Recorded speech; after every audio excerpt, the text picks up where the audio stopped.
오늘은 잠언 말씀을 가지고 함께 또 내용을 나눠보도록 하겠습니다. 오늘 제목이 물음표로 끝났습니다. 느낌표로 마침표로 끝난 게 아니라 물음표로 끝났기 때문에 오늘 말씀이 이렇게 끝나고 난 이후에 이 물음표에 답을 다실 수 있다면 말씀을 제대로 이렇게 이해하신 것이 아닌가 라는 생각을 한번 해봅니다. 이 말씀을 이렇게 쭉 들으시면서 내게 어떤 열매가 있는지 또 어떤 소득이 있는지 그리고 살아가면서 우리가 어떤 열매와 어떤 소득을 거둬야 하는지 하는 부분들을 오늘도 말씀을 이렇게 상고하면서 확인하실 수 있는 그런 시간이 되시면 좋겠습니다. 잠언 8장입니다. 8장 17절부터 21절까지 말씀인데 17절을 먼저 보시면 이렇게 기록되어 있습니다. 17절에 보시면 나를 사랑하는 자들이 나의 사랑을 입으며 나를 간절히 찾는 자가 나를 만날 것이니라. 성경을 읽으면 이 인칭대명사 나, 너, 너희, 저희, 우리 이 굉장히 중요하죠. 그래서 이 인칭이 누구를 이야기하는지 무엇을 이야기하는지를 이해하는 것이 성경을 바르게 이해하는 데 큰 도움이 됩니다. 나는 누구일까요? 나는. 대체로 나는 그러면 예수님 그러면 답이 맞습니다. 나는 그럴 때 예수님. 그리고 그 나를 나에게 한번 이렇게 또 적용을 해볼 수도 있겠죠. 여러 가지 부분들로. 자, 여기서 나는 8장 1절을 한번 보시면 지혜가 부르지 아니하느냐 명철이 소리를 높이지 아니하느냐 이렇게 이야기를 하고 있어서 8장은 지혜에 관한 얘기입니다. 그리고 쭉 넘어가서 30절을 한번 보시면 내가 그렇게 이야기를 하고 있습니다. 그래서 이 내가는 8장 1절에서 이야기하고 있는 지혜입니다. 그래서 8장을 계속해서 지혜에 대해서 이야기를 하고 있는 것이고 그래서 나를 이라고 하는 것에다가 가로 열고 지혜라고 이렇게 넣을 수 있습니다. 그리고 30절에는 내가 지혜가 그 말입니다. 그 곁에 있어서 창조자가 돼요. 이 하나님은 창조자이고 창조자와 동일시 될 수 있는 분은 예수님 한 분밖에 없습니다. 근데 우리는 이 잠언을 통해서 그 예수님의 다른 이름이 지혜라고 하는 것을 알 수 있게 됩니다. 그래서 지혜가 하나님이 지혜자이고 예수님이 지혜자이고 창조자이죠. 그래서 내가 그 곁에 있어서 창조자가 되어 날마다 그 기뻐하신 바가 되었으며 항상 그 앞에서 즐거워하였다. 이렇게 말씀하고 계십니다. 그래서 나는 지혜이고 나는 예수님이기도 합니다. 그래서 여기 나를 사랑하는 자들이라고 이렇게 이야기할 때 이 나를 사랑하는 자가 누구인지를 우리는 쉽게 알 수 있게 되죠. 그래서 나를 사랑하는 자들이 그래서요. 나를 사랑하는 자들이 나의 사랑을 입습니다. 이건 뭐 말할 것도 없는 거죠. 나를 사랑하는 자, 예수 그리스도를 예수님을 사랑하는 사람, 또 하나님을 사랑하는 사람. 그 사람이 무엇을 입느냐 하면 하나님의 사랑을 입는 겁니다. 우리는 여기에서 한번 질문을 던져볼 필요가 있습니다. 여러분 스스로에게 이런 질문 한번 던져볼 수 있습니다. 나는 무엇을, 누구를 사랑하고 있는가? 이 질문 한번 던져볼 필요가 있습니다. 하루를 살아가면서 내 생에 어떤 목표를 정해서 우리가 살아가는데 그 삶에 있어서 내가 사랑하는 것은 무엇인지. 누군가는 그렇게 이야기를 하더라고요. 결혼하고 나서 나는 인생에 있어서 후회가 없다. 왜냐하면 내가 사랑하는 동반자 당신을 만났기 때문에 내 인생은 성공했다. 이렇게 이야기하는 사람도 있더라고요. 그러니까 어느 사람에게는 한 여인이나 한 남자를 만나서 결혼하고 한 가정을 이루는 것이 그 사람에게 있어서는 최고의 목적지일 수 있죠. 그 사람에게는 그 이성이 사랑의 대상인 겁니다. 그러면 무엇을 입느냐 하면 그 사랑을 받는 겁니다. 내가 아내를 내 남편을 간절히 사랑하고 간절히 좋아하는 것만큼 무엇을 돌려서 받느냐 하면 그 사랑을 돌려서 받습니다. 뭐 세상은 100%는 아니죠. 배반하는 사람도 있지만. 근데 성경에 지금 뭐라고 말씀하고 계시느냐 하면 나를 사랑하는 자들이 나의 사랑을 입는다는 거예요. 그래서 여러분들은 무엇을 사랑하시는지 정말 목마를 만큼 간절함으로 우리가 뒤에 나오는 그 간절이라고 하는 말을 앞에도 같이 넣을 수 있습니다.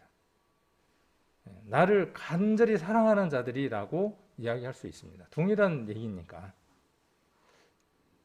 근데 성경을 보면 사람들은 무엇을 사랑한다고 되어 있냐 하면 사람들은 무엇을 사랑할까요? 돈. 그렇죠. 맘몬이라 그래서 돈이면 모든 것을 해결할 수 있다고 하는 사상들이 사람들에게 있습니다. 그 사상을 누가 불어넣어 줬을까요? 우리들 스스로 그 목표를 정했으면 억울하게라도 덜 할 텐데 우리를 조종하고 우리의 삶을 망가뜨리려고 하는 하나님과 대적되는 자, 그 사단 마귀가 우리 인생들에게 무엇을 사랑하도록 본능적으로 넣어주었느냐 하면 맘몬이라고 하는 돈이라고 하는 것을 사랑하는 마음을 넣어주었습니다. 왜 사람들이 돈을 사랑할까요? 돈은 편리함을 가져다 줍니다. 그래서 돈을 벌고 편리함을 가져오기 위해서 사람들이 무엇을 희생해야 되는지 아십니까? 무엇을 희생해야 될까요? 시간입니다.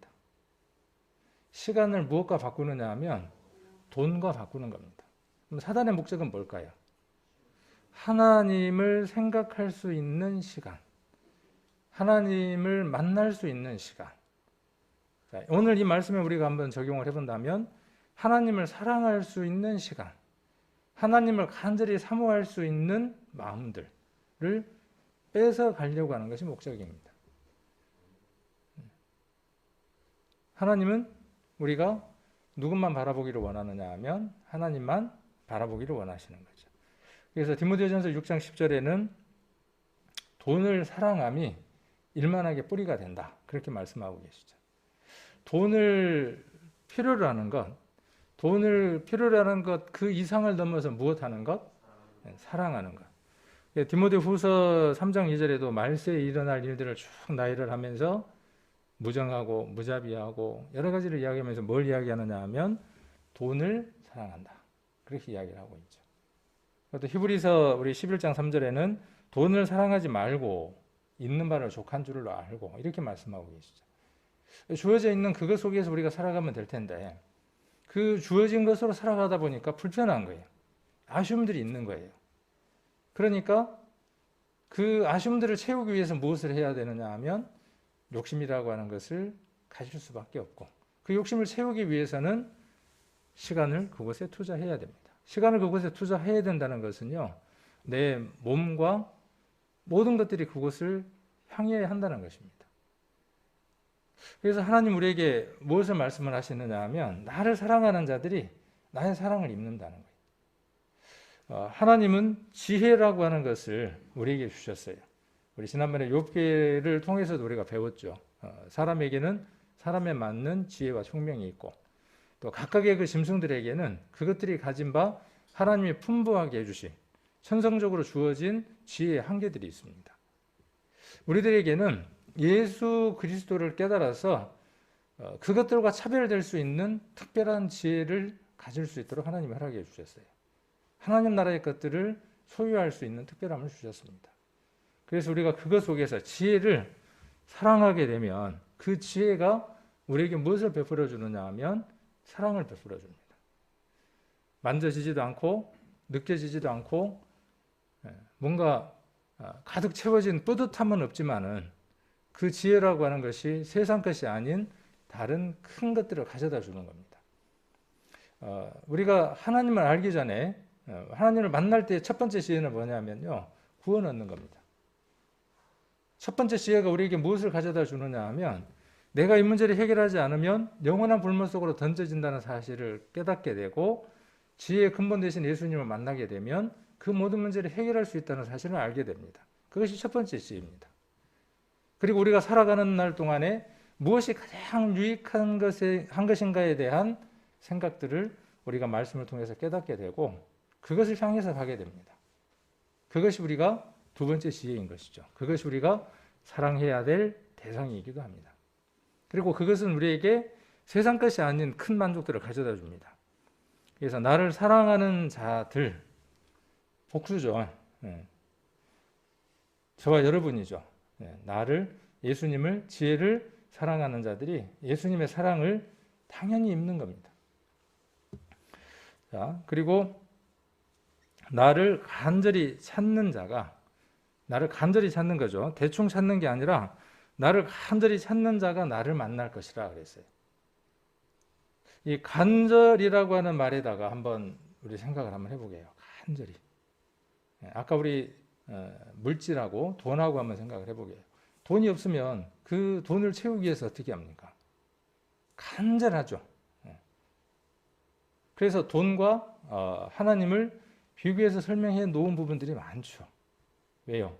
그 간절함과 이해되어질 수 있는 단어들이 되어지는 거니까. 그래서 나를 간절히 찾는 자이냐는 거죠. 저와 여러분이 지혜를, 예수님을 간절히 찾는 자들이냐는 것이죠. 그래서 우리가 구원을 얻었죠. 그렇죠. 그래서 어떤 사랑을 입었습니까? 심판으로부터 사망에서 생명으로, 심판에서 생명으로 옮겨지는 그 큰 은혜를 우리가 받았습니다. 그리고 누구를 만났습니까? 하나님을 만났습니다. 시편 145편 한번 찾아보겠습니다. 시편 145편. 시편 145편 18절입니다. 18절. 여호와께서는 자기에게 간구하는 모든 자, 곧 진실하게 간구하는 모든 자에게 가까이 하시는도다. 간절히 찾는다는 그 말씀이나 오늘 시편에 나와 있는 이 말씀이나 진실하게 간구하는 모든 자에게 가까이 있습니다. 이 말씀을 우리가 조금 반대로 한번 생각을 해보면, 간절하지 않으면, 진실히 간구하지 않으면 그분은 우리에게서 멀어져 있는 것이죠. 하나님을 가까이 하는 것은 어려운 것이 아니라 우리가 얼만큼 간절하냐는 거예요. 구원은, 복음은 우리를 하나님 나라의 새로운 생명으로 만들어 놓은 것은 예수님이 십자가에서 못 박혀서 우리의 과거와 현재와 미래의 모든 죄를 사하신 것은 거기에 목적이 있는 것이 아니라 그분과 함께 있는 것이죠. 그분과 늘 함께 하는 겁니다. 그것이 우리에게 얼만큼 간절하고 그것이 얼만큼 우리가 사모하느냐에 대한 문제죠. 앞서간 믿음의 선진들은 그 사랑과 간절함이, 그분과 함께 있는 그것들이 세상의 그 어떤 것과 바꿀 수 없어서 앞서간 믿음의 선진들은 가죽을 벗긴다. 벗겨라. 기름솥에 튀기겠다. 그래 튀겨라. 목을 자르겠다. 잘라라. 사지를 뜯겠다. 뜯어라. 그렇게 했던 것이죠. 왜요? 그분을 사랑하는 크기가 그들에게 오는 그 고통보다도 크기 때문이죠. 간절함이 그거보다 크기 때문이죠.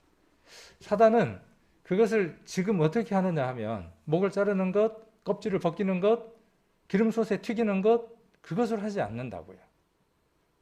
무엇으로 합니까? 그 사랑의 대상을 살짝 바꿔만 주는 겁니다. 코로나19가 번지니까 코로나19 때문에, 이 때문이라는 말은 사랑이나 간절함에서 벗어나 있는 것들이에요. 사랑을 하는데 옆에 어떤 것 때문에 방해가 된다 그러면 그 사랑은 진정한 게 아니죠. 내가 한 남자를 사랑하고 한 여자를 사랑해서 결혼하는 그 목표를 세웠는데 누가 끼어든다고 포기합니까? 누구 때문에? 아니죠. 그럴수록 더 어떻게 해요? 내가 반드시 쟁취하리라 그러고 그 사랑에 몰두했던 경험들이 있죠. 아닌가? 저만 그런가요? 그런 경험들이 있죠. 그래서 그런 사랑이라고 하는 그 용어를 가지고 우리가 하나님의 관계들을 이해시키는 부분도 있죠. 우리 야고보서 4장 8절에는 하나님을 가까이 하라. 야고보서 4장 8절 한번 찾아보겠습니다. 야고보서 4장 8절.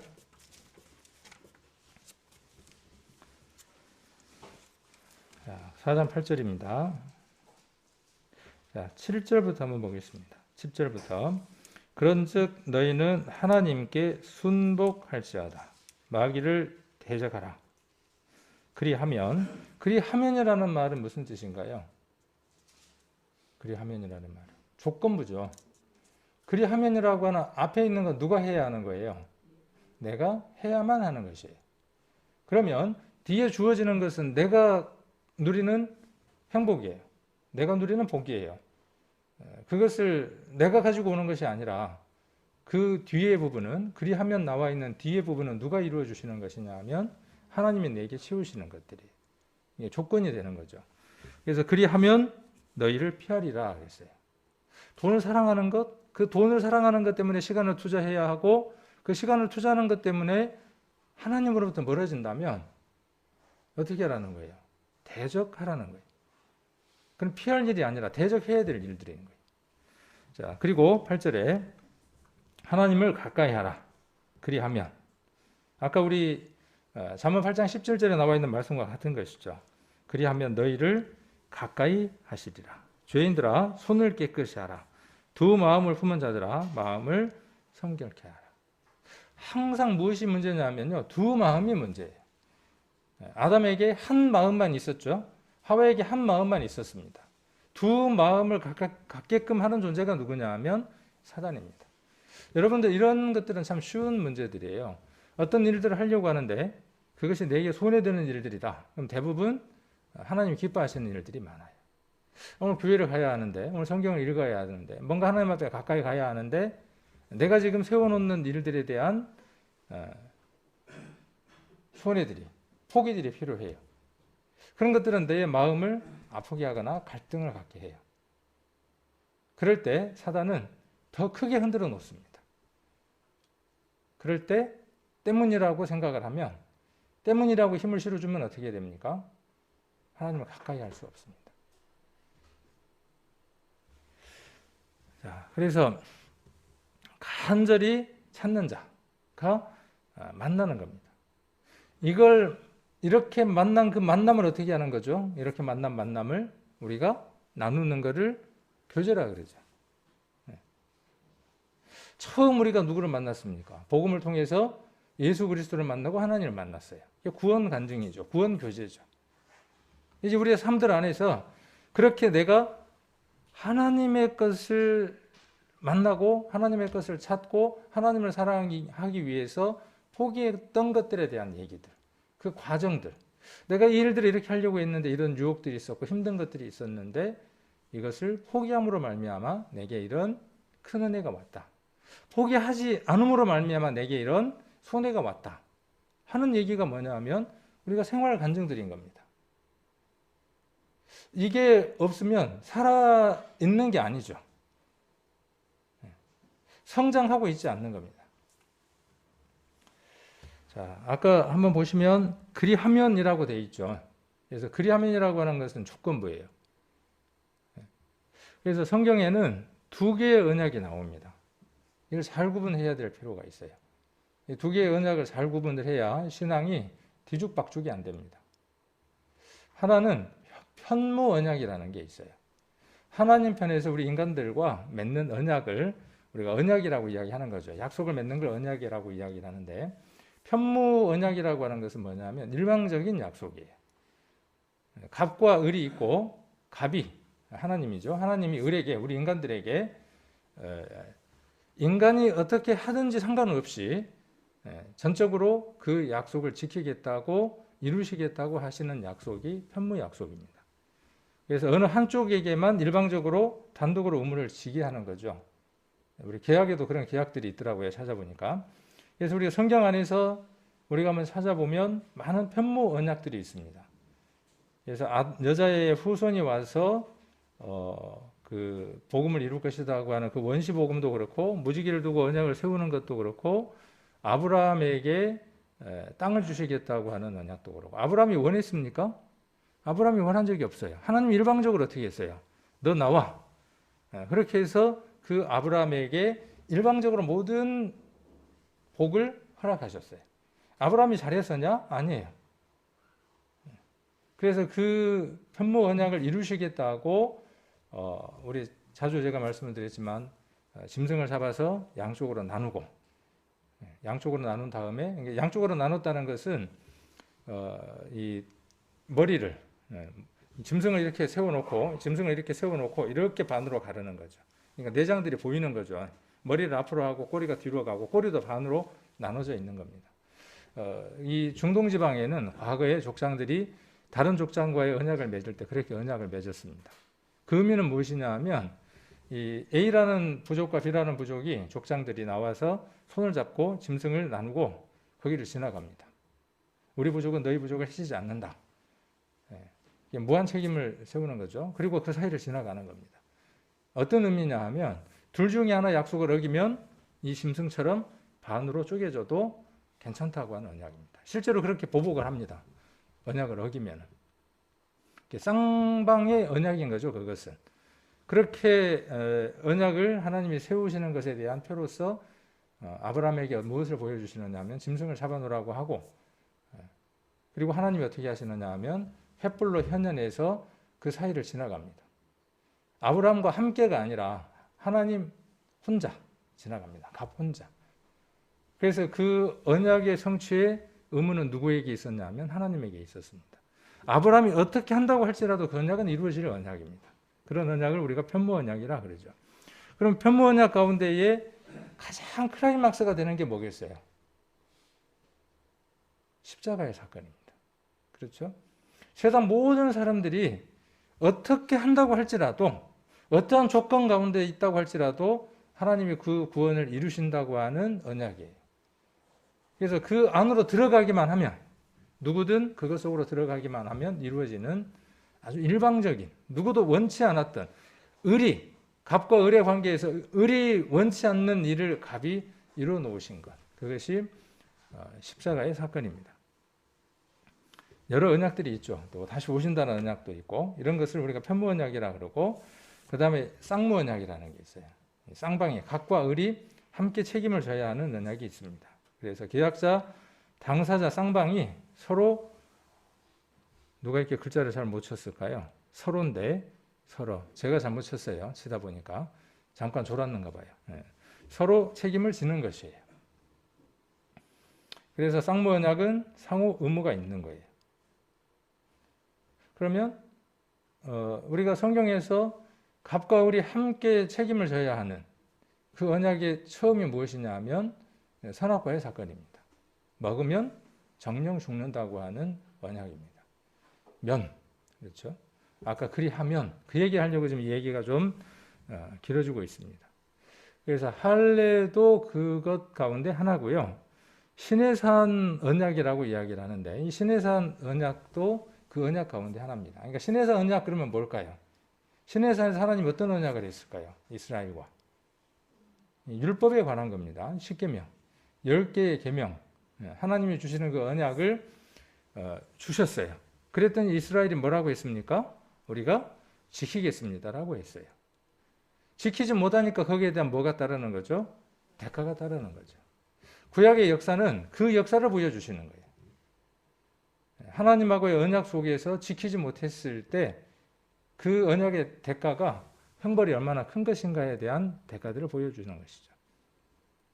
우리는 성경을 보면서요, 이 쌍무와 편무에 대한 이 언약에 대한 것들을 잘 이해할 필요가 있습니다.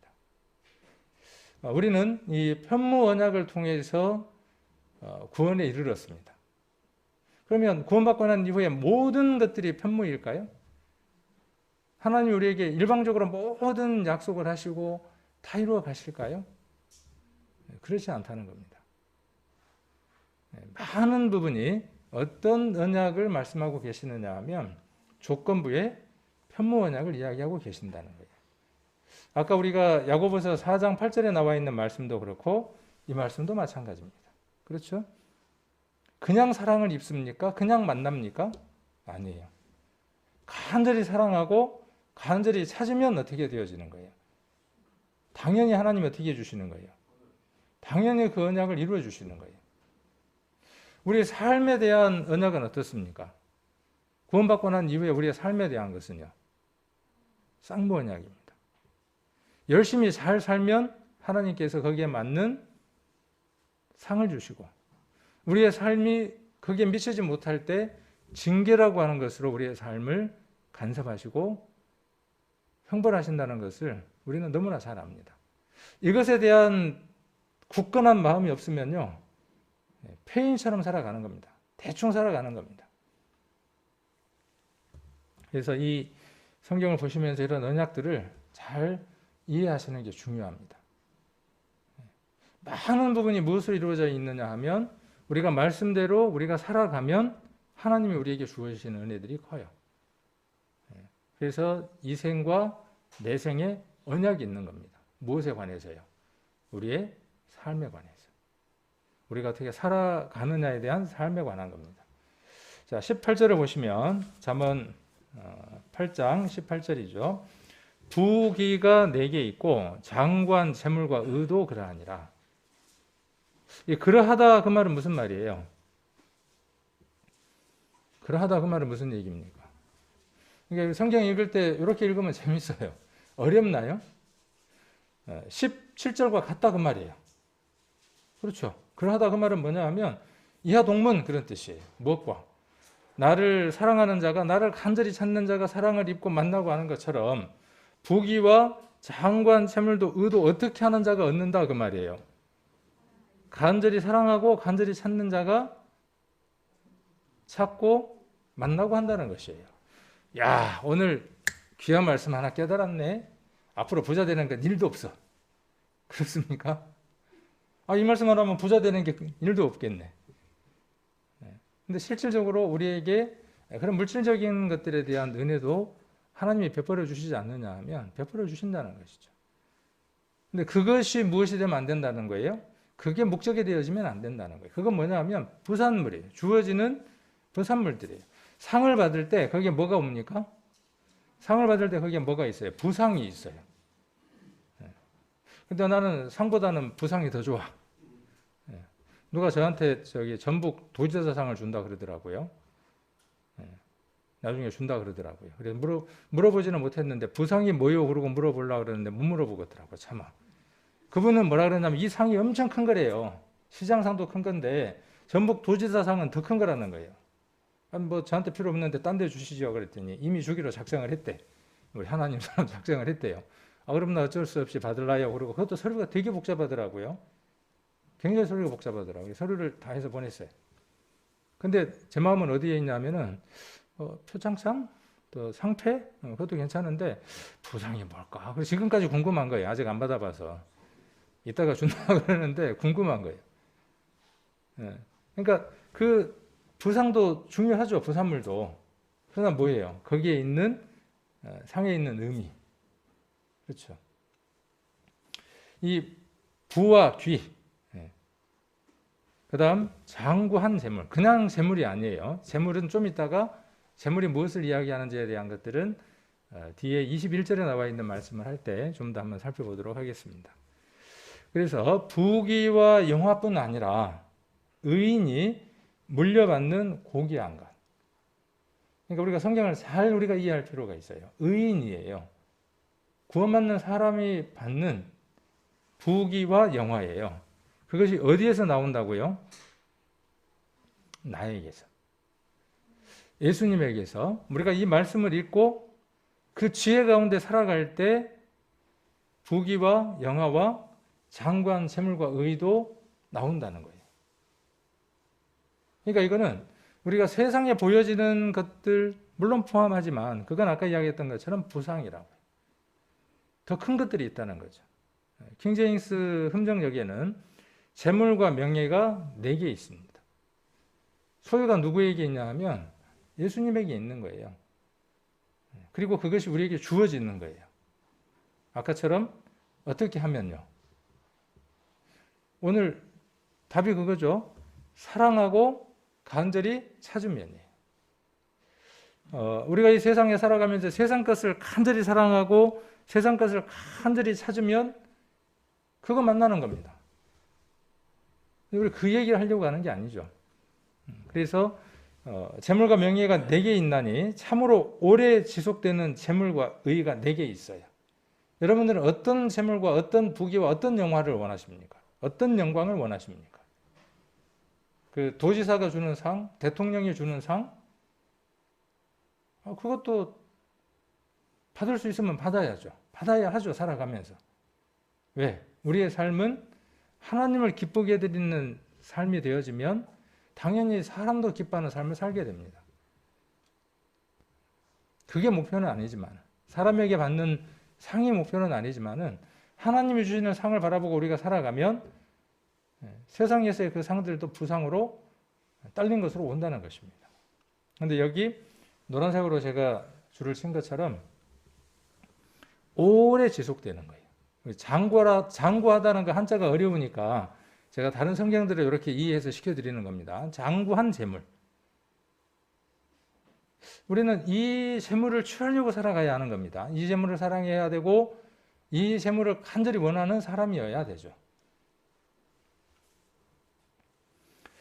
자, 19절에 보시면 내 열매는 금이나 정금보다 나으며 내 소득은 천원보다 나으니라.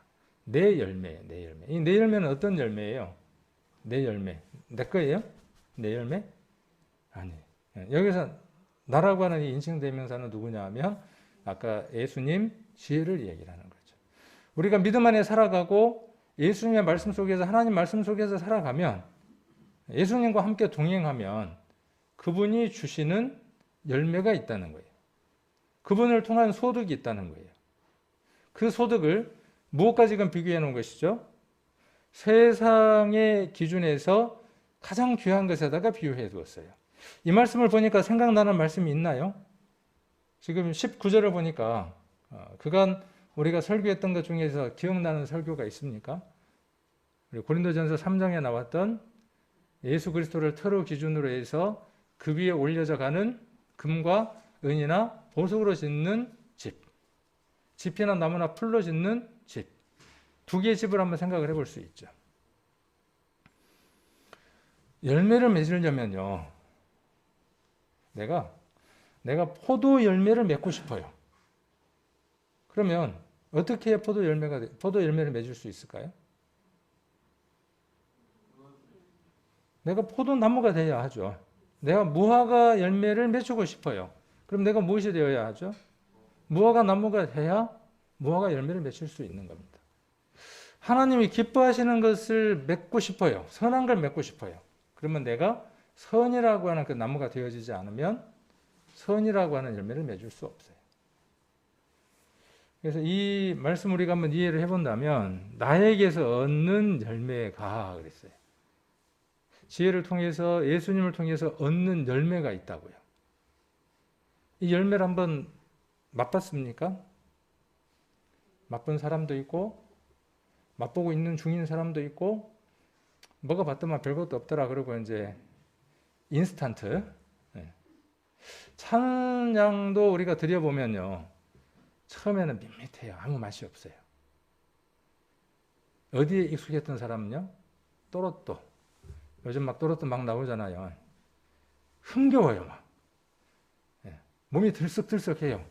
저도 모르게 나중에 보면 따라 부르고 있어요. MSG처럼요 아주 강력합니다. 그냥 탁 몸에 머리에 팍 박혀요. 근데 찬양은 밋밋해요. 그래서 제가 그런 간증을 한번 한 적이 있지만 제가 오랫동안 유행가를 못 끊었다고. 좋더라고요. 찬양을 들으면 이게 맛이 없어요. 그래서 CCM은 또 맛이 있어. 찬송가보다는. 그랬었단 말이죠.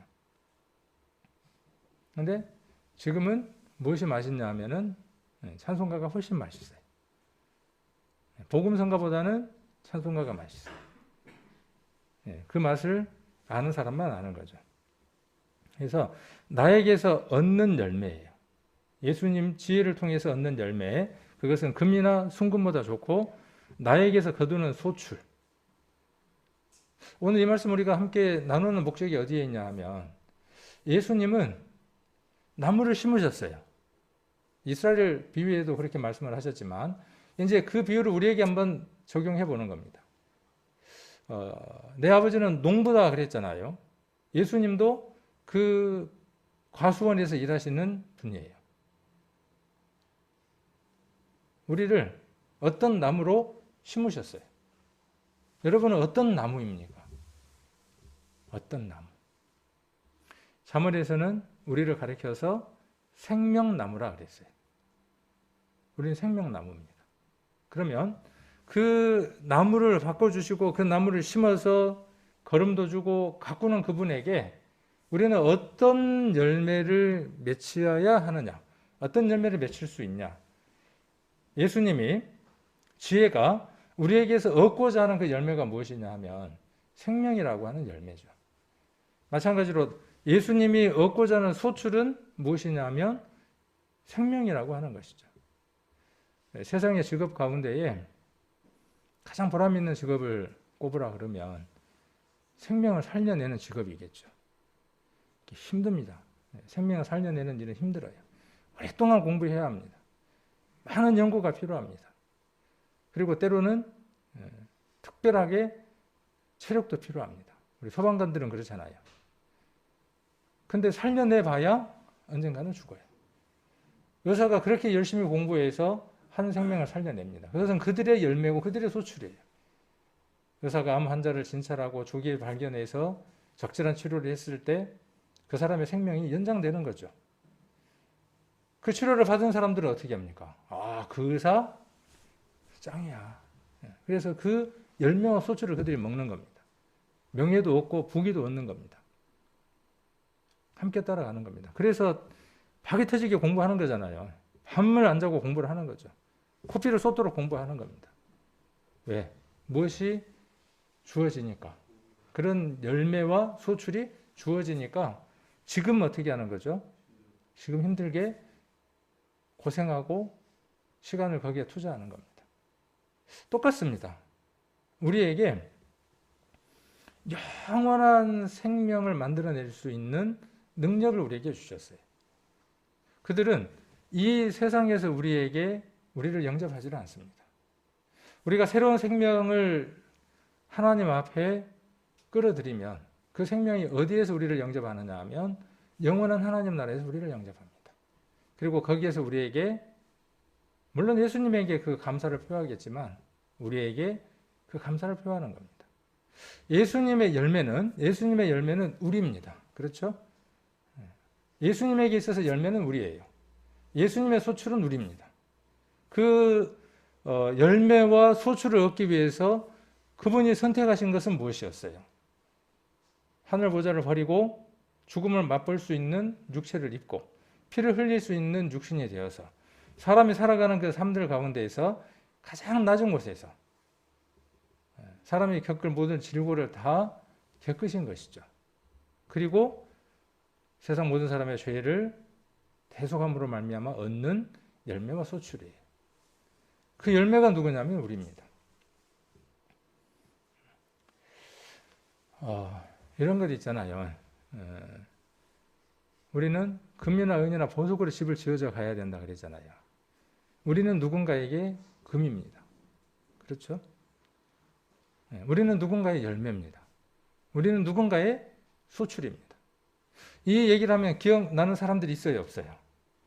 내게 복음을 전해주기 위해서 내가 싫어했는데도 불구하고 시간과 물질을 투자해서 그렇게 애썼던 분. 저는 좀 독특하게 구원받았어요. 나를 막 애쓰고 수고해서 전도를 한 게 아니고 그 여학생 한번 소개해 줄 테니까 만나보라고 그렇게 해갖고 제가 교회를 가게 됐어요. 그 생각이 나요. 저는 그분의 금이고 은이고 보석이에요. 그분의 열매예요. 그 터 위에 복음이라고 하는 터 위에 그것으로 지어져 올라가는 겁니다. 우리가 예전에 삶으로 살아가는 모든 삶들은 지피나 나무나 풀입니다. 어떤 것도 하지 않고 그냥 그대로 우리가 머물러 살아가는 삶들은 그 집으로 그대로 지어져 올라가는 집들입니다.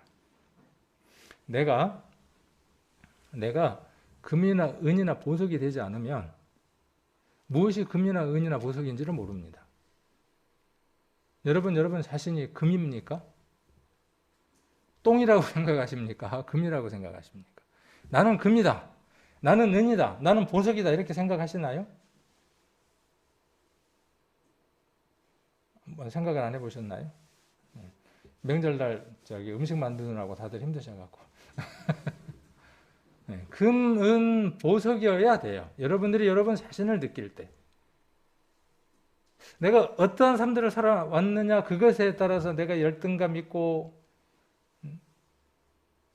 그런 삶을 살아가는 어떤 존재가 아니라 이제는 내가 예수님의 열매이며 소출이므로 그분에게는 나는 금이나 은이나 보석이라는 사실이에요. 내가 이 말씀을 쭉 읽어갈 때 그 은혜 속에서 내가 젖어져 갈 때 내가 어떠한 사람인가를 발견할 때 내가 얼마의 가치가 있는지를 발견할 때 우리 비유들이 그렇죠. 예수님의 모든 비유들이 온 천하를 주고도 바꿀 수 없는 귀한 존재가 누구냐 하면 여러분이에요. 실은 온 천하를 주고 우리를 바꾼다고 할지라도 우리는 그렇게 가치 있지는 않을 거예요. 그래도 가치 있는 것이지만 그러나 온 천하를 짓고 온 천하의 주인이시고 그 모든 것들을 이끌어 가시는 그분이 인간의 모습으로 오셔서 우리를 그의 것으로 택하셨어요. 그러면 우리는 얼마짜리예요? 온 천하고도 비교 안 되는 겁니다. 그분의 것이에요. 그분의 값이에요. 그래서 세상의 가치로서 가장 큰 것인 금이나 은이나 보석에다가 비유한 겁니다. 그래서 내 열매는 금이나 정금보다 나아요. 예수님의 열매는. 그래서 우리가 금이나 은이나 보석보다 귀한 존재예요. 그럼 그분이 우리에게서 어떤 열매를 맺히고 싶어 하시겠어요? 썩어져 갈 것? 사라져 버릴 것? 아니에요. 아까 장구한 겁니다. 장구한 것. 영원한 것. 그것을 주시려고 하는 겁니다. 그래서 우리가 얻었습니다. 근데 그때 끝났어. 내가 간절히 찾고 간절히 사랑해서 그분을 만났어. 죄 때문에. 그랬으니까 지금은 만족하는 거예요. 이 메시지는 어딘가에 함정이 있는 거예요. 어딘가에. 하나님을 향해서 열심히 살아가게 하는 그 마음을 쉽게 만드는 특별한 힘이 있어요. 성경은 그렇게 기록되어 있지 않습니다. 물론 그 부분이 있어요. 그 부분이 귀한 한 부분이에요. 출발점이에요. 그런데 그 출발점은 지금 여러분들과 공유하고자 하는 이것을 위한 출발점이에요. 지난번에 우리 최집사님이 그런 얘기를 한번 하시더라고요. 아이가 태어난 것은 탄생이 목적이 아니라 성장이 목적인 거죠. 내가 태어났다, 아이가 우리 집에 있다, 그보다 더 귀한 것은 뭐냐 하면 때에 맞춰서 그 아이가 성장하는 거예요. 우리 교회도 마찬가지죠. 우리 개인도 마찬가지고. 그래서 하나님 우리에게 주시는 열매, 잠언 11장 한번 보겠습니다. 잠언 11장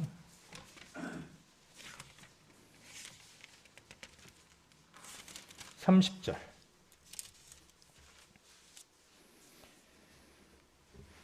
이 말씀은 참 귀한 것 같아요. 자, 30절. 의인의 열매는 생명나무라. 지혜로운 자는 사람을 얻느니라. 자, 의인의 열매. 저와 여러분은 의인이죠. 그걸 통해서 우리 하나님이 맺으려고 하는 열매는 생명나무입니다. 그래서 저와 여러분들은 생명나무예요. 옛날에 이 찬양 많이 했죠. 이 찬양 참 많이 우리가 불렀습니다. 생명나무입니다. 그러면 생명나무가 심겨졌는데 거름도 주고 시간이 지났는데 맺히지 않는다. 그럼 예수님이 신약에 있었던 많은 비유들 한번 생각을 해볼 수 있겠죠. 열매가 맺힐 때가 되면 맺혀야 되는데 안 맺히면요. 우리가 그런 비유들 한번 이어서 한번 생각을 해볼 수 있을 겁니다. 자, 지혜로운 자는 사람을 얻는다 그랬어요. 우리가 할 일이 뭐냐면요. 사람 얻는 일입니다. 사람을 구하는 일이고 사람을 얻는 일이고 그 얻은 사람에게 내 사람 만드는 게 목적이 아니라 내 교회 교인을 만드는 게 목적이 아니라 그 사람에게 영원한 생명을 주는 겁니다. 우리가 우리 자신을 금이나 은이나 보석인 것처럼 우리가 인정하는 것처럼 대통령이 나에게 귀한 사람이라고 이야기했을 때 내가 귀한 사람이 되죠. 직분을 그렇게 올려주게 되면. 하나님은 나를 어디로 끌어올리셨느냐 하면 하나님의 나라의 사람으로 끌어올려 주셨어요. 나는 세상 그 어떤 것과 비교될 수 없는 특별한 존재입니다. 이거 생각하면요, 이게 막 울컥해요. 그리고 귀한 게 없어요, 이 세상에서. 또 못 가져도, 좀 없어도, 좀 못났어도 괜찮아. 왜? 하나님이 나를 어떻게 보시는지를 아니까. 내가 금이고 은이고 보석이니까. 이 열매가 우리의 열매여야 하는 거죠. 자, 또 잠언 10장을 한번 보겠습니다. 10장 16절. 10장 16절입니다. 의인의 수고는, 그렇죠. 의인의 수고는, 의인이 수고해야 하는 겁니다. 이 수고가 없으니까 돼요. 그 소방관이, 의사가 수고하고 애쓰지 않으면 생명을 살려낼 수 없어요. 수고가 있어야 하는 거죠. 그 수고에 무엇이 따르는 거죠? 보상이 있는 겁니다. 자, 의인의 수고는 생명이라. 의인의 수고는 생명에 이르고 악인의 소득은 죄에 이르느니라. 이건 뭐 진리죠, 이것은. 의인의 수고. 그러니까 저와 여러분이 해야 할 일이 있다는 거죠. 수고해야 한다는 거예요. 힘쓰고 애쓸 일들이 있다는 겁니다. 어떤 일에? 불에 타버릴 그 영혼들이 있잖아요. 불에 타버릴 삶들을 살아가는 사람들이 있죠. 그 사람들의 삶이 금처럼 은처럼 보석처럼 귀한 삶이 되어지도록 우리가 수고해야 한다는 것이죠.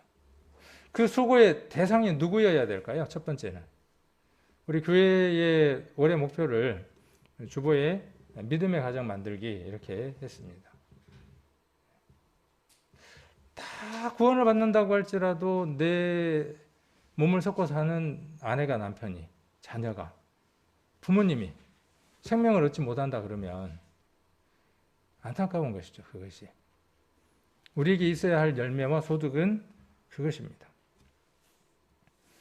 자, 20절에 나는 의로운 길로 행하며 공평한 길로 다니나니, 공평한 길 가운데로 다니나니, 나는, 지혜는 그 말이죠. 여기 노란색으로 나는 행하며 다닌다 그랬어요. 이 말은 이렇게 적용될 수도 있어요. 나는 의로운 길로 행하며 다닌다. 나는 공평한 길로 행하며 다닌다. 이렇게 반복해서 적용할 수 있어요. 이것은 한 단어예요. 한 단어. 나는 행하며 다니나니 라는 말이 한 단어인데 이렇게 히브리어로 적혀 있어요. 근데 못 읽어도 상관없고 이런 단어인데 나는 행하며 다니나니 라는 말이 이렇게 히브리어로 쓰고, 이 의미는 어떤 것이냐 하면 여기서 보려고 하는 게 뭐냐면요, 동행이라고 하는 단어를 보고 싶어서 그래요. 예수님은, 하나님은 어떤 사람을 찾으시느냐 하면요, 각각 곁길로 나아가는 자들을 찾고 싶은 게 아니에요. 복음은, 구원은 구원받고 난 이후에 구원받았으니까 내 길로 갑니다가 아니라 구원받았으니까 그 길로 함께 갈 사람을 찾는 겁니다. 예수님은 어떤 분이었냐 하면 하나님과 함께 행하며 다니는 분이었어요. 의롭고 공평한 것을 이루기 위해서 하나님과 동행한 분이에요. 어디에 그렇게 기록되어 있습니까? 히브리서에 그렇게 기록되어 있습니다. 내가 이 세상에 온 것은 두루마리 책에 기록된 그것을 행하러 왔다 그랬어요. 예수님은 자기 뜻을 이루기 위해서 온 게 아닙니다. 우리도 마찬가지입니다. 그래서 이 말씀은 예수님이 하신 것을 말씀하시기도 하지만 이제 우리에게 주어질 말씀이에요. 우리가 해야 될 말씀인 거예요. 그래서 살다, 삶의 양식을 따르다, 올바르게 살다, 동행하다, 인도하다, 어떤 사람으로 하여금 가게 하다, 이런 뜻을 갖고 있습니다. 예수님이 십자가에 못 박힌 것은 모든 사람으로 하여금 어떤 길을 가게 하려고 하시는 겁니까? 그분이 가셨던 길을 걷게 하려고 하시는 겁니다. 나는 행하며 다닌다고 하는 이 얘기가, 이 말씀 우리에게 이루어지기를 원하는 거예요. 그래서 동행하는 사람을 찾습니다. 그래서 우리 창세기에 보면 5장에 다 죽었다, 죽었다, 죽었다, 죽었다, 태어났다, 죽었다, 태어났다, 죽었다. 그런데 그러면 창세기 5장의 그 조건은 중요한 게 무엇이라고요? 대목이? 모든 사람이 태어났다, 죽었다? 아니에요. 거기에서 초점이 되는 에녹 얘기죠. 에녹. 모든 사람이 다 죽었지만 죽지 않고 산채로 들려간 사람이 있다. 왜 그렇게 됐느냐? 동행했기 때문이다. 그러면 그 말씀들이 오늘도 유효하죠, 우리에게. 하나님이 어떤 사람을 데려가기 위해서 기다리고 계시는 겁니까? 지금도 그분과 동행하고 있는 사람을 찾으시는 겁니다. 저와 여러분을 데리러 오시는 분이 누구예요? 그분이에요. 우리는 그것을 기다리고 있죠. 자, 그래서 의로운 길로 그랬어요. 의로운 길. 의로운 길이라는 말은 정당하다, 올바르다, 정의다 이런 뜻을 갖고 있습니다. 신명기 6장을 한번 보겠습니다. 신명기 6장 25절입니다. 자, 의로운 길, 의로움이 뭔지 한번 우리가 정의를 내리고 단답형으로 한번 딱 때려놓고 가게 해요. 물론 의롭다 하는 것은 옳다는 것이고 누구에게나 다 옳은 게 뭐예요? 공평이라는 말도 마찬가지입니다. 누군가에게 다 공평한 것, 옳은 것 뭐예요? 예수 그리스도예요. 우리가 그의 나라와 그의 의를 구하라 그랬죠. 그 의가 무엇이냐면 예수 그리스도가 이루신 삶입니다. 그것이 우리에게 은혜가 되어지는 것이죠.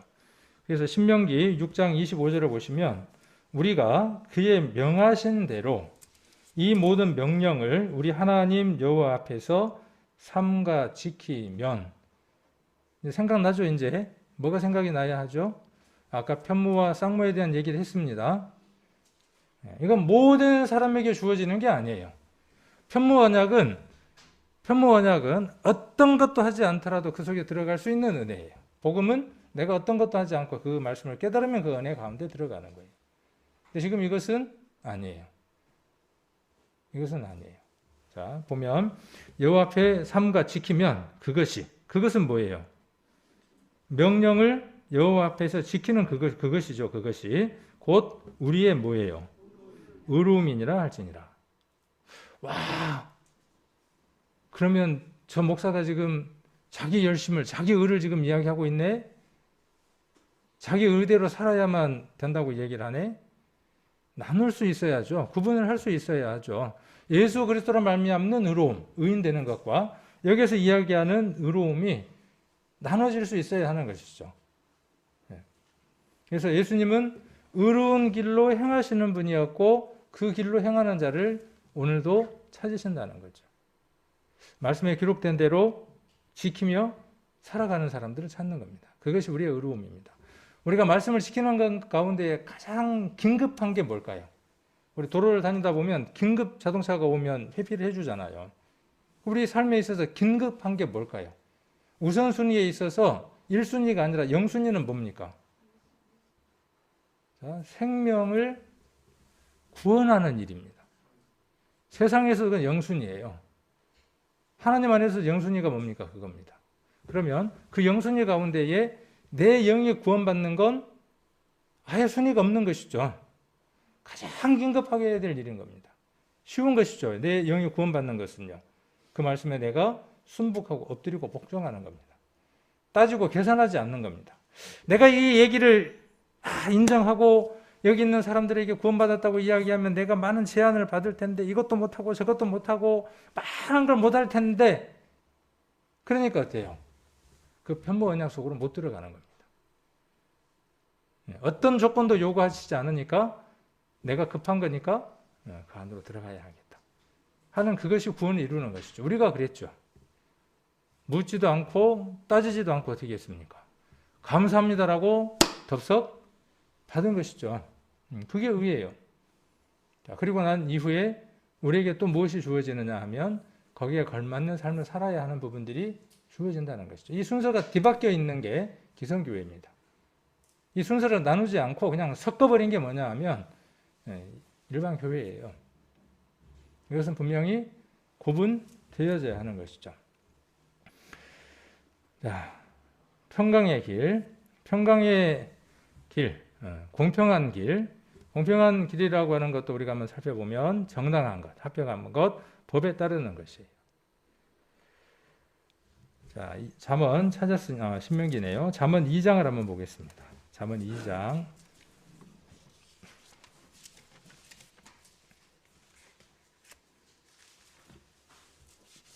잠언 2장 8절입니다. 대저 그는 공평한 길을 보호하시며 그 성도의 길을 보존하려 하심이니라. 대저 그는, 하나님은 그 말씀이죠. 공평의 길을 보호하신다 그 말이에요. 우리가 이 공평한 삶, 누구에게나 주어지는 은혜, 이것을 위한 삶을 살면 하나님이 어떻게 하시겠다는 거죠? 여기 어떻게 하시겠다는 거예요? 보호하신다고요. 예수님이 살았던 길이, 예수님이 사셨던 길이 의로운 길을 향해서 사셨고 공평한 길 가운데로 다니시는 것을 향해서 사셨어요. 우리가 그분과 동행하는 삶을 간절히 사모하면, 사랑하고 찾으면, 그 길로 가면 하나님이 어떻게 하신다고요? 쉬운 말로 책임지신다 그 말이죠. 보호하신다 그 말이에요. 그리고 그런 사람을 누구라고 지금 말하고 있습니까? 그 성도의 길을 그랬어요. 그 성도의 길을 보존하려 하십니다. 그랬어요. 그러니까 성도는 어떤 삶을 살아가야 하는 겁니까? 의로운 길과 공평한 길 가운데에 행하시는 예수님과 함께 살아가는 것을 간절히 사랑하고 간절히 찾는 사람이어야 되는 거죠. 간절합니까, 우리 성도님들?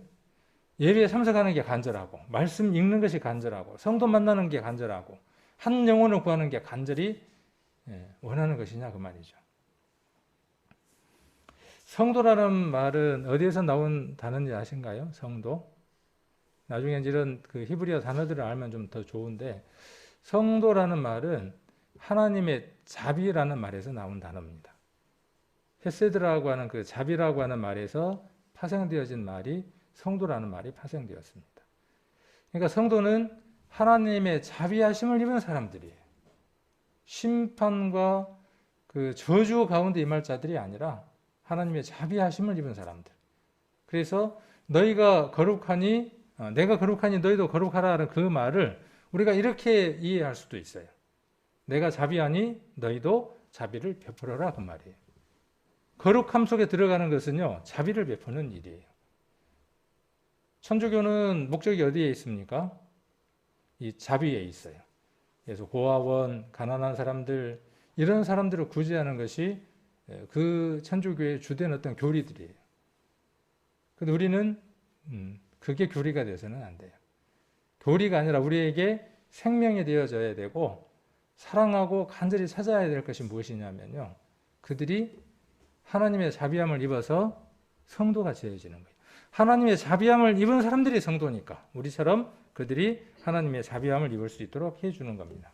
21절에 이는 나를 사랑하는 자로 재물을 얻어서 그 곳간에 채우게 하려 함이라 그랬어요.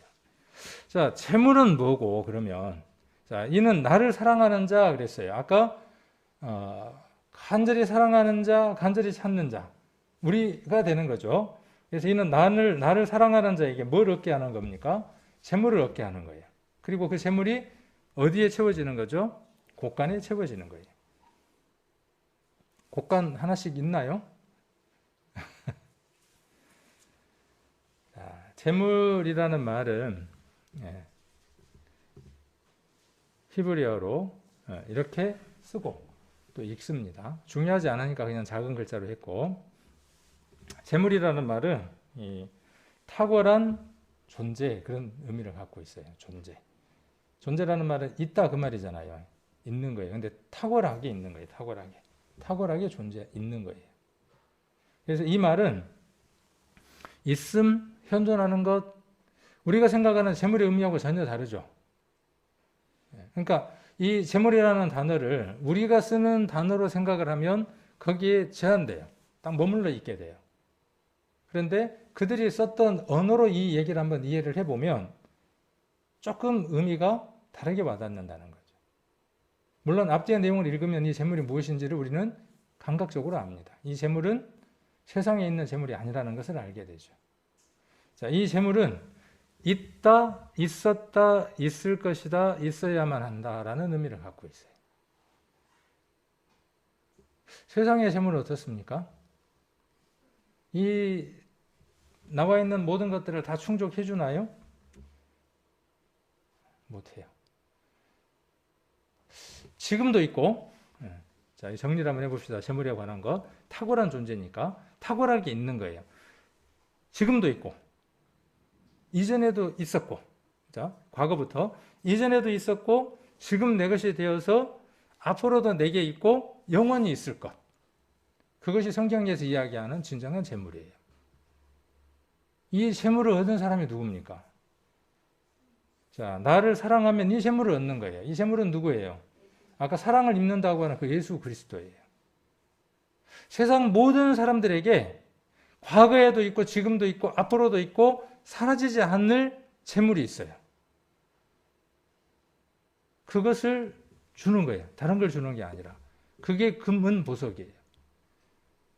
그 모든 삶의 과정이 뭐냐면 수고고 값으로 돌려받을 보상이에요. 우리의 삶의 여정이 그것 때문에 주어졌다고요. 그래서 피값으로 그 삶을 하나님이 치르셨어요. 곡간. 곡간 그러니까 뭔 생각나요? 생각나는 거 많을 겁니다. 각각. 이 곡간이라는 말, 그래서 왜 그들이 썼던 언어들을 살펴보느냐 하면, 언어라는 건 우리가 그동안에 경험했던 모든 것들을 함축해 놓은 것들이에요. 그런데 그 언어가 각 나라마다 다르게 사용되어지는 것들도 있어요. 그런 부분들을 우리가 이해하고 정리함으로 해서 성경이 기록하고자 했던 내용들을 좀 더 잘 이해할 수 있어요. 그래서 곡간이라는 말은 보관소, 보관창고, 저장소 이런 걸 얘기를 하는 거죠. 그래서 성경을 보면 여러 경우에 이 말씀을 썼는데, 곡식이나 식량을 보관하는 경우, 금이나 은이나 보석을 보관하는 경우, 왕의 물건을 보관하는 경우에 곡간이라고 이렇게 사용을 했어요. 그러면 금이나 은이나 보석을 보관했으면 거기는 이름을 뭘로 붙이죠? 쌀을 보관했어요. 그럼 거기는 이름이 뭐예요? 쌀곡간. 그렇죠? 거기다가 생선을 가득 넣었으면 무엇을 넣었느냐 하는 것에 따라서 그 곡간의 이름이 정해지는 겁니다. 여러분은 무엇을 넣으실랍니까? 여러분이 넣는 그 곡간이 여러분이 무엇을 넣든 그 넣는 것에 이름이 붙는 겁니다. 여러분들이 넣는 것에 대한 이름이 붙는 거예요. 나무를 가득 채워놓으면 나무 창고가 되는 거죠. 짚을 가득 채워놓으면 집 공간이 되는 거예요. 집 창고가 되는 겁니다. 그곳에 이뤄져 버린 많은 생명들을 넣으면 거기는 생명 곡간입니다. 그래서 우리가 넣어야 하는 보물, 그렇죠? 금이나 은이나 보석을 넣으려고 하는 거죠. 그 곡간이 이 땅에 있는 곡간이 아니라 하나님 앞에 있는 곡간이에요. 마태복음 6장을 한번 보겠습니다. 마태복음 6장. 잘 아시는 말씀이죠. 19절. 자, 너희를 위하여, 마태복음 6장 19절입니다. 너희를 위하여 보물을 땅에 쌓아두지 말라. 거기는 좀과 동록이 해하며 도적이 구멍을 뚫고 도적질을 하느니라. 오직 너희를 위하여 보물을 하늘에 쌓아두라. 거기는 좀이나 동록이 해하지 못하며 도적이 구멍을 뚫지도 못하고 도적질도 못하느니라. 21절. 내 보물이 있는 그곳에는 내 마음도 있느니라. 자, 이 보물을 쌓아야 하는 이유가 나 때문입니까? 하나님 때문입니까? 하나님을 위해서 거기에다가 보물을 쌓아야 합니까? 나를 위해서 거기에다가 보물을 쌓아야 합니까? 대답을 한번 잘해 봅시다. 하나님을 위해서 쌓아야 됩니까? 나를 위해서 쌓아야 합니까? 그러니까 이 글을 읽을 때 읽어보면 쉬워요. 이렇듯. 보물을 쌓는 건 누구를 위한 거예요? 나를 위한 거예요. 나를. 하나님을 위한 것이 아니라 나를 위한 것이에요. 신앙은 하나님이 주신 것 속에서 누리며 살아갑니다. 그리고 누구를 위한 것이냐면요, 나를 위한 것입니다. 내가 그곳에 섰을 때, 구원도 마찬가지죠. 누구를 위해서 구원받습니까? 내가 지옥 가니까 나를 위해서 구원받는 거잖아요. 그게 누구를 기쁘게 해드려요? 하나님을 기쁘게 해드려요. 우리의 삶이 내게 유익한 것, 지혜를 통해서 썩지 않는 그것을 선택을 해서 보물을 쌓아가는 그 모습을 보는 것, 그것이 하나님에게 기쁨이에요. 보시기에 좋은 모습이에요. 우리의 삶에 이게 필요한 거죠. 이 열매와 이 소득, 소출이 필요한 겁니다. 지난번에 우리가 이 고린도 전서에서 터에 대한 얘기를 했죠. 고린도 교회가 얼마나 깝깝하면 바울이 이 얘기를 했겠습니까? 터만 닦아놓고 죽어들 터가 좋다고 맨날 자랑질이나 하니까 구원이 최고야, 영생이 최고야, 생명이 최고야. 그러니까 바울이 그것 위에 집을 지어 올려야 된다고 이야기를 한 것이죠. 그래서 지난번에 금은 무엇이고 은은 무엇이고 보석은 무엇인지 살펴보는 시간을 가졌고, 또 나무나 풀이나 짚이 무엇인지도 살펴보는 시간을 가졌죠. 여러분들은 이 나무나 짚이나 풀로 집을 지어가는 분들이 아니죠. 그래야만 합니다. 반드시 그래야만 합니다.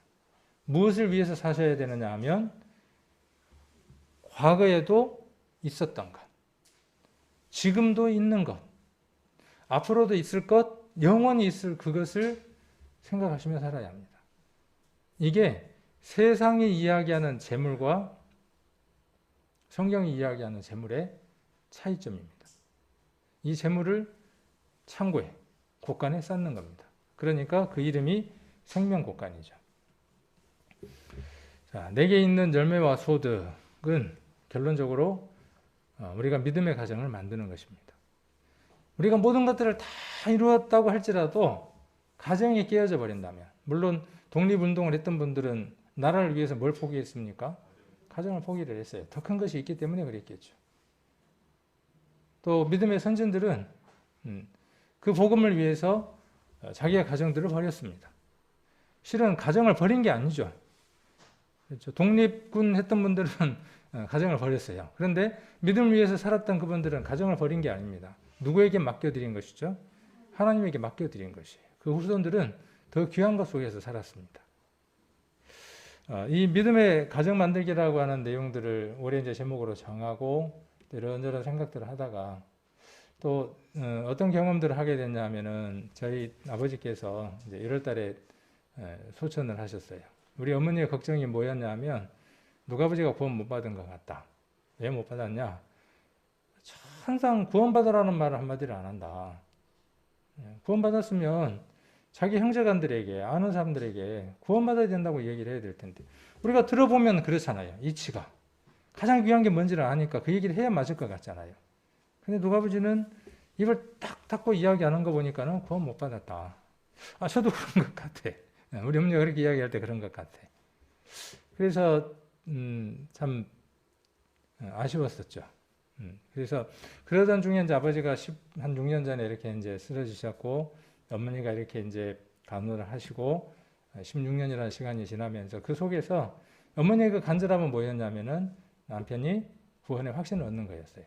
그래서 성경을 읽게도 해드리고, 제가 봐도 너무나 그 간절함, 그 아버지의 영혼에 대한 사랑, 간절한 사랑, 그 아버지가 하나님을 만났으면 하는 것에 대한 간절함, 그 간절함 속에서 시간을 보냈어요. 그래서 다른 분들은 요양원 보내고 우리 어머니 편하게 사실 수 있는 것을 선택할 수도 있지만, 내가 어떻게 그렇게 한다냐, 우리 가족을, 나를 그렇게 사랑한 아버지를, 아내를 그렇게 할 수 없다. 그렇게 해서 모셨어요.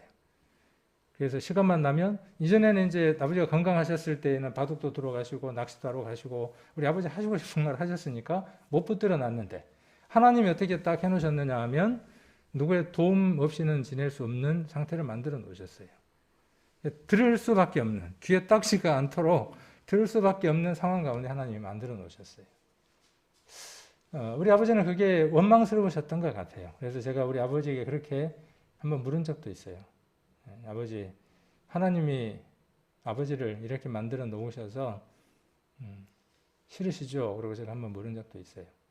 그래서 어쩌면은 더 방황 아닌 반항을 아버지가 하셨을 수도 있었을 것 같아요. 근데 점점 이렇게 이제 아버지 마음이 녹아가고 또 그 환경 가운데 이렇게 적응을 하시면서 전도 집회도 뭐 여러 사람들의 전도 집회를 들었어요. 그리고 돌아가시기 얼마 한 작년 재작년 좀 된 것 같아요. 그래서 아버지가 이제 많이 이렇게 이제 꺾어지셨으니까 저에게는 아버지가 너무나 무서웠거든요. 저는 그래서 말도 제대로 못 나누고 제 의사도 제대로 표현을 못하는 이제 그런 상태였는데 아버지가 그렇게 힘드시니까 그래도 못 걸으시고 힘도 없으신데 정면으로 얘기는 못 하겠더라고요. 그래서 이제 등 뒤에서 휠체어 앉아 계시는데 등 뒤에서 제가 이렇게 안으면서 아버지 하나님이 인간의 모습으로 오셔서 예수님이 되셨고 아버지는 모든 허물 때문에 오셔서 그 일을 감당을 하셨는데 아주 짧죠. 그게 긴 게 아니고 한 1, 2분밖에 안 되는 그 복음을 추적을 해서 아버지한테 이야기를 하면서 아버지 이거 하나면 돼요. 아버지 어떠세요? 그랬더니 끄덕끄덕 믿으셔요? 그랬더니 믿는다. 그렇게 얘기를 하시더라고요. 그러다가 이제 제가 뭐 사진들 이렇게 정리를 하다 보니까 그 수양관 우리 지었을 때 아마 처음이었던 것 같아요. 처음 우리 수양이 됐을 때 같은데 그 침례식을 받으셨더라고요. 그래서 그 사진을 어머니한테 갖다 드렸어요. 어머니는 그 사진을 보면서 그래 이 사람이 그런 믿음이 없다면 어떤 저주를 받으려고 침례에 동참을 했겠냐. 그 믿음 마음 안에 없었다면 할 수 없었을 것이다. 그 사진 뽑아갖고 나한테 주라 그래가지고 그 아버지 그 방 안에다 이렇게 이제 붙여두었어요. 그리고 아버지 그 대화 속에서 비록 열심히 사시는 그 삶은 없었지만 그 재물을 얻고 하나님을 간절히 사랑하고 간절히 찾는 그 삶에 대한 모습들을 우리가 느낄 수는 없었지만 아버지 그 마음 안에 구원을 받으셨다고 하는 그 마음이 있는 것들을 저도 확인하고 어머니도 확인하고 하면서 마음이 많이 이제 포근했었어요. 그리고 이제 언제든 가신다고 해도 괜찮겠다는 마음들이 있었고 이제 소천을 하셨어요. 그리고 이제 소천하시고 난 이후에 이렇게 장례를 치렀는데 우리가 잘 아는 것처럼 코로나 때문에 오고 갈 수가 없잖아요. 그래서 가능하면 연락을 안 했어요. 저 같은 경우도. 왜냐하면 혹이라도 이제 위하는 마음으로 오셨다가 원치 않는 그 일들이 이루어지면 또 마음 가운데 서로 또 불편하지 않을까 하는 마음 때문에 그렇게 했었는데 그래서 이제 뭐 예배를 드릴 수도 없고 그러니까 저도 제가 막내니까 이거 뭐 또 합시다 그러기가 또 그렇더라고요. 해야 맞는데 그래서 제가 주저하고 있으니까 이제 형님이 해라 예배를 드려라 해서 이제 가족들이 새벽 한 4시인가 3시인가 모였어요. 그래서 다 왔을 때 이제 그곳에서 이렇게 이제 함께 예배를 드렸습니다. 왜 제가 이 얘기를 길게 드리느냐면요. 그 장례식 때 알겠더라고요. 그 장례를 치르는데 이 말씀이 생각이 났어요. 이 말씀이. 하나님이 주시는 열매, 하나님이 주시는 소득은 세상의 그 금, 은, 보석, 천원보다도 비교할 수 없는 것이다. 만일 아버지가 구원을 못 받고 돌아가셨다면 또 우리가 아버지의 구원에 대한 확신이 없이 그 장례를 치렀다면 정말 무거웠을 겁니다. 제가 어머니한테 그렇게 얘기를 했어요. 그 화장 이렇게 하고 할 때 나중에 끝나고 나서 만일 아버지가 구원을 못 받으셨다면 어머니 지금 어떻게 하고 계셨을까요? 저는 또 어떨까요? 그런 생각들을 제가 한번 해봤어요. 아마 주체할 수 없었을 거예요. 주체할 수 없었을 겁니다. 저는 이제서야 그걸 경험을 하고 있고 우리 성도님들은 그 경험들을 먼저 하신 분들도 있으시죠. 앞으로 그 경험을 또 해야 하죠. 양신이 다 이렇게 살아 계신다면 먼저 보내셨다면 한 분들이 남아 계시는 거죠. 다 보낸 분들은 그 경험을 다 하셨겠죠. 이것만큼 귀한 게 없습니다. 이것만큼 영원한 게 없습니다. 장구한 재물은 이것입니다. 그래서 성경에 보면 노아가 자기의 가족을 구원했지만 우리는 큰 게 아니라고 생각을 합니다. 그러나 노아가 방주를 만들고 그의 아들과 자붓까지 그의 며느리까지 그 방주 안에 태웠다고 하는 것은요. 지금을 살아가는 우리들에게 굉장히 큰 것들을 교훈합니다. 그래서 우리 교회는요. 우선은 가족을 목표로 합시다. 그래서 장례를 치르거나 원치 않는 일 때문에 죽음의 이별이 온다고 했을 때 잔치집처럼 그 찬양이 정말 기쁨의 그 찬양이 될 수 있는 시간들이 되게 누구를 보내든지 간에 나중에 그 잠언 31장 마지막에 나오는 현숙한 여인을 한번 쭉 살펴보십시오. 여러분들이 그 현숙한 여인이 될 수 있도록 그래서 우리 가정 안에 어떤 일이 있다고 할지라도 걱정하지 않을 수 있는 그런 가정 만들기 거기에 창세기에 나와 있는 노아 홍수처럼 자, 본인 그렇죠. 본인이 확실한 믿음이 있어야 하겠죠. 본인이 금이나 은이나 보석이라고 믿어야 하겠죠. 그래야 이걸 금덩어리를 만들 거 아닙니까? 내 아내 금덩어리 만들기, 내 자녀 금덩어리 만들기, 내 자부들, 또 사위들. 쉬운 일이면 이렇게 이야기할 필요가 있을까요? 그래서 아까 잠언에서 간절히 사랑하는 게 필요합니다. 간절히 찾는 게 필요합니다. 간절히 진실이 간구하는 게 필요합니다. 그렇지 않으면 주어지지 않습니다.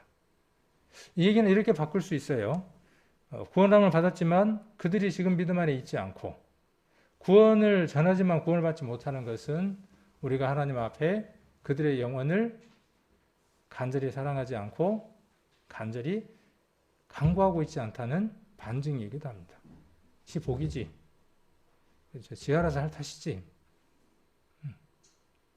방법을 찾읍시다. 방법을 찾으면 나올 겁니다. 그것이 무릎을 꿇고 비는 일이면 무릎을 꿇고 비는 일로 어떤 선물을 주어서 그 마음이 열릴 것 같으면 선물로. 그러니까 뭐가 필요한 거죠?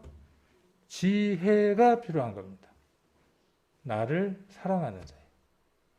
간절히 기도하고 구하면 하나님이 우리에게 그 방법들을 주실 겁니다. 오늘 여러분 마음 안에 떠오르는 가족들이 있을 겁니다. 또 사랑하는 영혼들이 있을 겁니다. 그들을 곳간에 채우십시오. 그래서 장구한 재물과 의가 되도록 하십시오. 그러려면 먼저 여러분들이 그분의 열매인지 그분의 소득인지를 먼저 확인하십시오.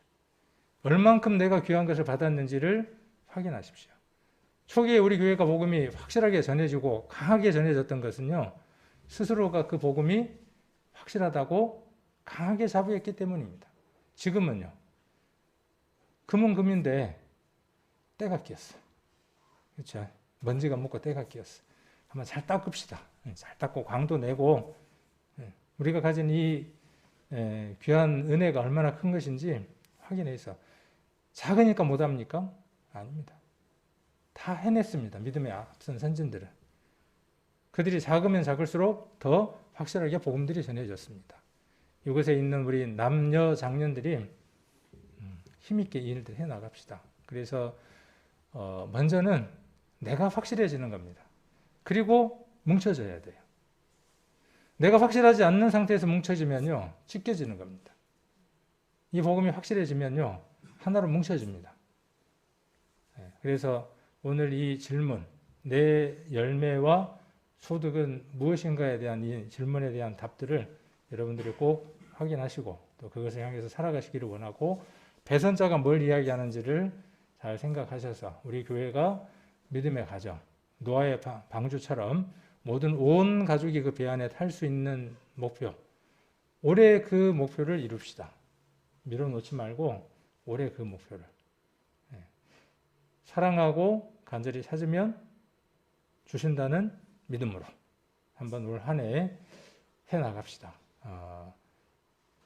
신년은 지났고 구해, 구정이 이제 지나된 지가 얼마 안 됐잖아요. 그러니까 새로운 마음으로 힘있게 이 일들을 해나가셨으면 합니다. 기도 드리겠습니다.